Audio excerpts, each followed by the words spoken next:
You're crouched by a river. It's 40,000 BC. The water is cold, fast, glacial clear.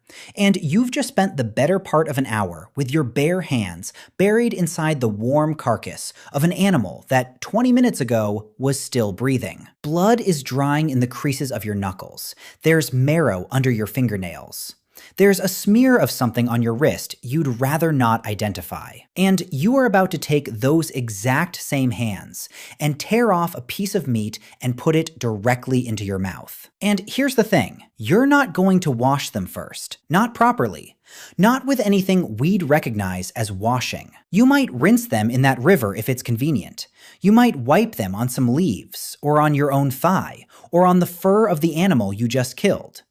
But the idea, the actual concept that those hands are crawling with invisible things that could kill you, that thought does not exist. It will not exist for tens of thousands of years.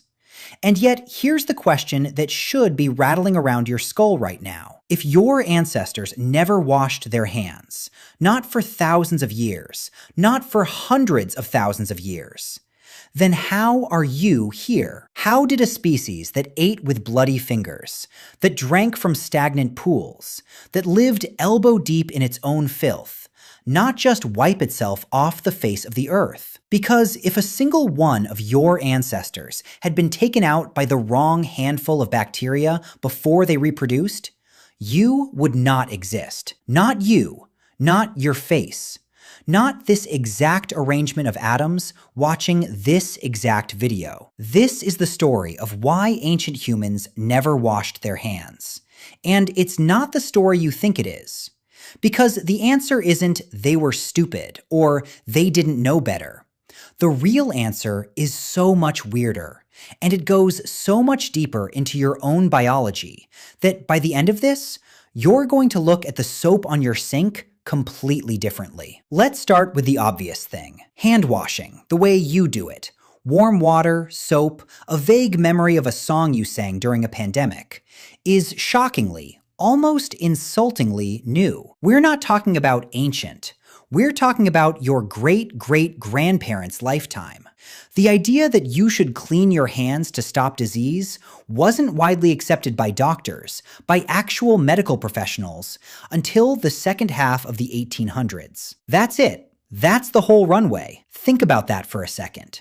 Anatomically modern humans, people with your skull, your brain, your hands, have existed for somewhere around 300,000 years. The oldest fossils we'd call Homo sapiens come from a site called Jebel Irhoud in Morocco.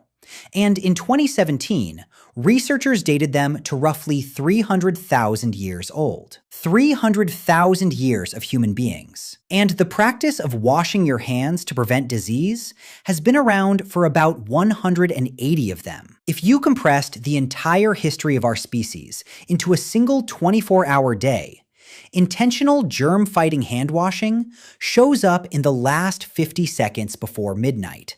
So for the other 23 hours, 59 minutes, and 10 seconds, your ancestors just didn't. And they survived, billions of them, generation after generation, hand to mouth, in the most literal way possible. But here's where it gets interesting.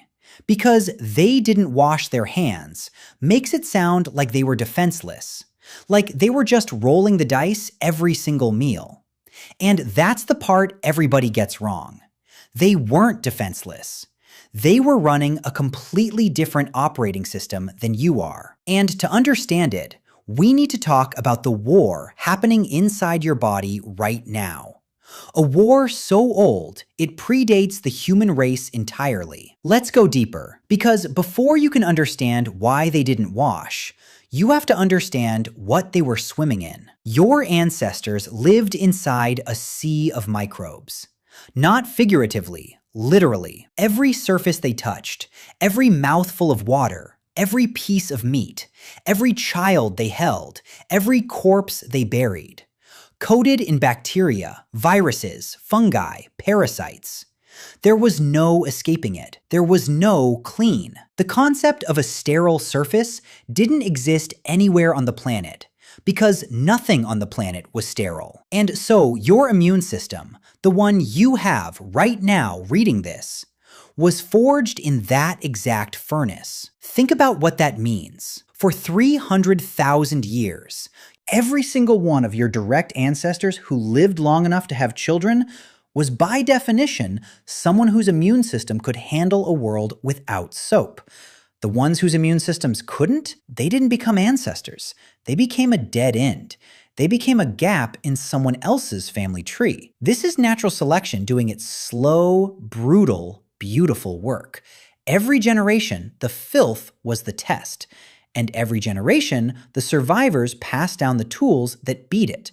A more aggressive immune response here. A stomach acid potent enough to dissolve pathogens there.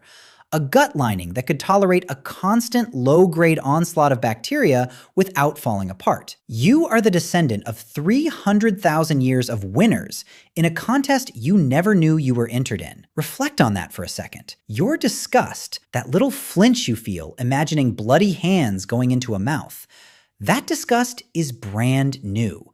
Your biology is ancient. And your biology was built for a world that would horrify you. But that raises an even better question. If filth was just the normal background radiation of human life, why does it kill us now? Why do we suddenly need soap and sanitizer and a song? And the answer to that is one of the most counterintuitive twists in the entire story of human health. Here's the key. It's not that bacteria got more dangerous. It's that we changed the game in their favor. For most of human history, people lived in small, mobile groups. Hunter-gatherer bands, maybe 20, 30, 50 people. And those groups moved. When an area got fouled, when the waste piled up, when the smell got bad, they left. They walked away from their own filth. The land had time to reset. The microbes that thrive on human density, the ones that spread person to person to person, those microbes never got the chance to build an empire because the humans kept dissolving the empire's infrastructure by simply moving. And that's the crucial thing nobody tells you. The diseases that hand washing protects you from, the cholera, the dysentery, the typhoid, the explosive person-to-person plagues, those are largely diseases of crowding, diseases of cities, diseases of standing still. They needed something your ancestors didn't have. They needed density. They needed a sewer. They needed 1,000 people drinking from the same well. So when did that change? When did the filth your ancestors shrugged off suddenly become a mass killer? It changed when we did the single most disruptive thing our species has ever done. We stopped moving. We invented agriculture. Around 12,000 years ago, in the region we call the Fertile Crescent, humans started planting seeds and staying put. And it sounds like progress, and in a lot of ways it was. But it was also the moment we built the perfect breeding ground for everything that wanted to kill us. We gathered into villages. Villages became towns. Towns became cities. We domesticated animals and lived right alongside them, which gave their diseases a bridge straight into our bodies. We dug wells and we dug latrines. And far too often, we dug them too close together. We stored our waste instead of walking away from it. We took the thing our ancestors had always escaped, their own filth, and for the first time in human history, we decided to live inside it permanently. And the microbes? The microbes could not believe their luck. Suddenly, they had everything they'd ever wanted. A dense, stationary, endlessly renewing population of hosts, all drinking from the same shared water, all packed in close, all unable to walk away. The exact diseases that had been minor nuisances for a wandering band became civilization-ending plagues for a city. The filth didn't change. The math changed, and the math is what kills you. So now we've got the real shape of the paradox. Ancient humans didn't wash their hands, and they were mostly fine. We built cities, didn't wash our hands, and started dying in droves. And for thousands of years, thousands, nobody connected the dots. We lived in our own waste. We got sick, we died, and we blamed it on absolutely everything except the obvious thing on our own hands. And what we blamed it on instead is genuinely wild. For most of recorded history, the leading theory of disease wasn't germs. It was smell. It was the idea that sickness came from bad air, Foul-smelling vapors rising from rotting matter, from swamps, from corpses, from waste. They called it miasma, bad air. And if you think about it, it's an almost reasonable guess. The places that smelled the worst really were the places where people got the sickest. They just had the cause and effect tangled up. The smell wasn't causing the disease. The smell and the disease were both coming from the same source, the bacteria. But they couldn't see bacteria, so they trusted their nose for centuries. And this is the part that should genuinely mess with you. Even after we invented the tools to see the truth, we didn't believe it. In the 1670s, a Dutch cloth merchant named Antony van Leeuwenhoek built microscopes powerful enough to see single-celled organisms. He looked at a drop of pond water. He looked at the scrapings from his own teeth, and he saw them, tiny living things, swarming, wriggling. He called them animalcules, little animals. He wrote letters to the Royal Society in London, describing an entire invisible living world. And then, nothing. Nothing happened. For nearly 200 years, those little animals were treated as a curiosity, a novelty, something interesting to look at on a Sunday afternoon. Nobody made the leap. Nobody said, wait, what if those things are the reason we're dying? The evidence was sitting there, swimming under the lens, for 2 centuries, and the human race walked right past it. Which brings us to the man who finally connected it. And his story is so tragic, so infuriating, that it should be taught in every school on Earth. His name was Ignaz Semmelweis, a Hungarian doctor working in Vienna in the 1840s at one of the biggest hospitals in Europe, the Vienna General Hospital. And he was haunted by a problem. The maternity ward where he worked had 2 clinics, and the difference between them made no sense. In the first clinic, run by doctors and medical students, women were dying of something called childbed fever at a horrifying rate, sometimes 1 in 6, 1 in 5. In the second clinic, run by midwives, the death rate was a fraction of that. Same hospital, same city, same disease. Wildly different outcomes. Semmelweis became obsessed. He ruled out everything. The climate, the overcrowding, even the position the women gave birth in. Nothing explained it. And then a colleague of his cut his finger during an autopsy and died with symptoms that looked exactly like childbed fever. And Semmelweis had his terrible, brilliant insight. The doctors in the first clinic spent their mornings doing autopsies, handling corpses, dead bodies, decaying tissue. And then they walked straight over to the maternity ward and delivered babies with the same hands. They never washed in between. Why would they? They didn't know there was anything to wash off. The midwives in the second clinic didn't do autopsies. That was the only real difference. The doctors were carrying something. Semmelweis called it cadaverous particles from the dead directly into the bodies of mothers giving birth. So in 1847, he made a rule. Before entering the maternity ward, every doctor had to wash their hands in a solution of chlorinated lime. And the results were immediate and staggering. The death rate in that first clinic collapsed. In some months, it dropped to nearly nothing. He had done it. He had found the answer. He had, with a basin of chlorinated water, cracked one of the oldest killers in human history. And here's where you'd expect the happy ending. The triumphant vindication, the statue. It didn't come. The medical establishment rejected him. Flat out. His findings insulted them. The implication that doctors, gentlemen, healers were the ones carrying death on their hands was offensive. It contradicted the comfortable miasma theory everyone already believed. He couldn't fully explain the mechanism because germ theory didn't exist yet. So to them, it just looked like an unproven obsession. He grew angrier, more bitter, more strident, alienating the very people he needed to convince. He was pushed out. His career crumbled. And in 1865, Ignaz Semmelweis, the man who proved that washing your hands saves lives, died in an asylum, reportedly of an infection, ironically, possibly from a wound that turned septic. He was 47 years old. He died disgraced, ignored, knowing he was right and unable to make the world believe it. Let that sink in. The single most important hygiene discovery in human history got its discoverer locked up and forgotten. That's how deep the resistance ran. That's how alien the idea of invisible killers on clean-looking hands was to the human mind. But the dam was about to break. Because while Semmelweis was being crushed, the evidence was piling up somewhere else. In 1854, in London, a physician named John Snow was tracking a cholera outbreak in the Soho neighborhood.